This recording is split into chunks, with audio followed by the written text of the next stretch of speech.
Love me, whispered out between the fence posts of 325 acres of stars and dirt on a forgotten county highway. You see, I was the youngest of 9, but I grew up the youngest of 3, and technically I was the only one in my litter. So I spent a lot of time alone, digging in that dirt, looking for that mud to fill in the cracks of camaraderie and recognition of self-worth.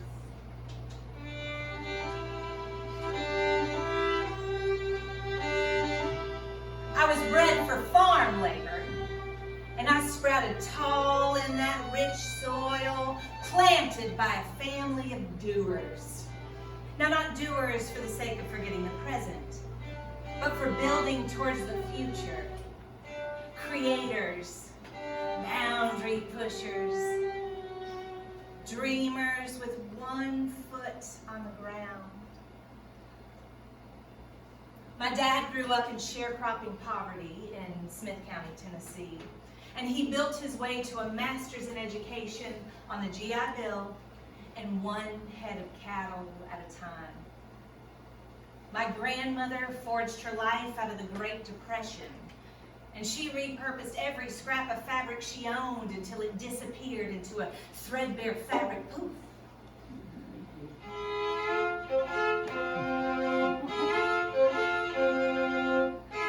My mom even earned her money for a college scholarship via county fairs and radio singing competitions. And she was a single mother of 3 girls on a teacher's salary. So needless to say, my mama didn't raise any shrinking violets out there on that farm in Beach Grove. Oh, bless her. She was given 3 girls as different as chalk and cheese. She always affirmed, though, be true to who you are. Be kind while you're doing it. And absolutely don't shrink.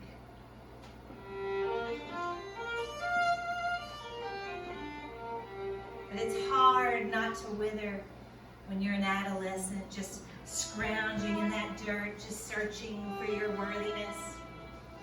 I forced myself to bloom through cartwheels down the sidewalk and dancing down a grocery store aisle for show. Pigtails, a red romper, and my hands placed firmly on my hips, posturing to be my own superhero.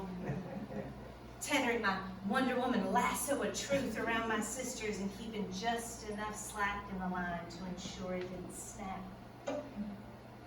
Finding my accelerated healing powers in a tribe of women and laughter and card games and banana bread and cinnamon toast and Captain Kangaroo, and you run around outside until you wear yourself out or I will tan your hide, young lady.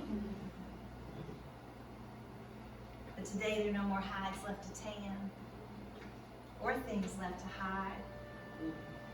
Just stop running and be still.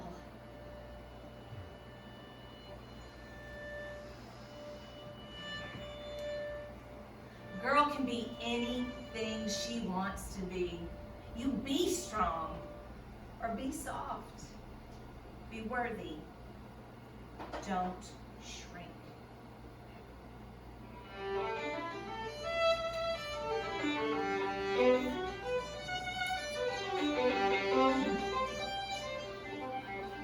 Big Magic started cutting a road to be planted deep within that soil of female-dominated farmers. Somewhere between the rows of, I can do anything a man can do, and he will never hurt me that way ever again. A tall stranger introduced himself on Facebook. Said he had heard I was a good theater coach and he was in need of some coaching. Caught between retail and the holiday hustle, I begrudgingly agreed to coffee in a few weeks. He thought, coffee in a few weeks? Surely she does not know who I am. While I thought, coffee in a few weeks? Surely he does not know who I am. Well, that coffee finally percolated, and I noticed in the steam over his latte what a pleasant demeanor he had, and how interesting he was, and just how long those legs were. I made some recommendations for some theaters to audition for, and we made plans to keep in touch. And as I crossed the parking lot in my pencil skirt, a cool winter wind ran up my spine, and I thought how handsome he was. Well, his auditions led to celebratory dinners. He landed the lead role in a play, and he had never even seen one before. Clearly, I was a spectacular coach. And he was in need of some more coaching.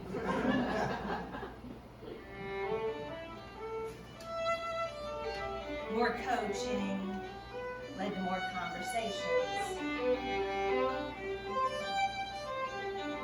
Big Magic started planting that fella in my mind more than I cared to admit. Life just kept pushing us together. Plans that had been on the books for months disappeared like my grandmother's threadbare fabric puff. And opportunities to say yes to Big Magic just kept rolling in. As I heard my mother whisper in my memories, "Don't shrink."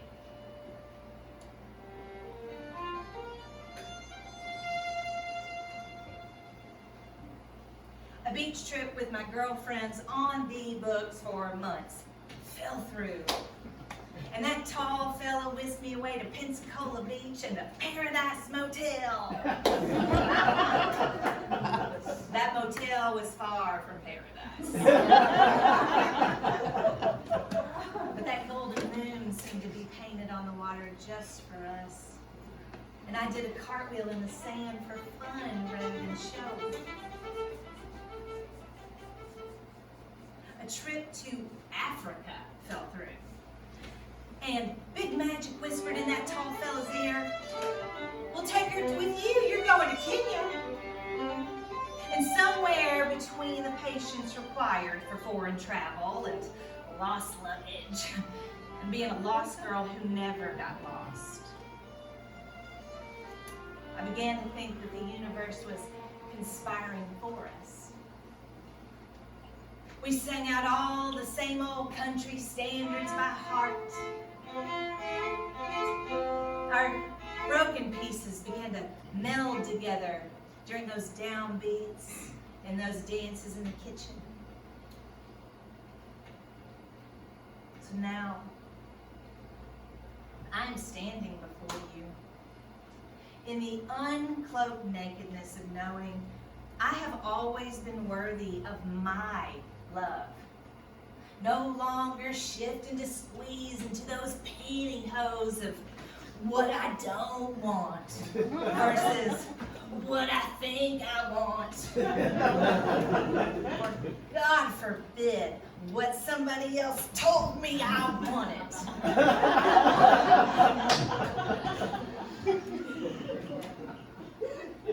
Standing on that last edge of missing my mama and finally feeling complete without her physical presence in my life. Hearing her laughter in my memories without being haunted by my tears.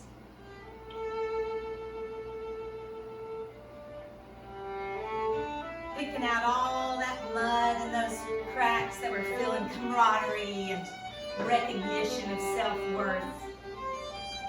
And admiring my blemishes for all the lessons that they have taught me.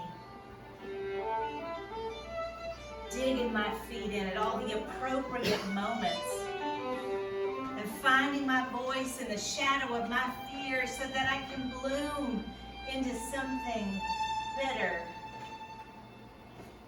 One fence post at a time.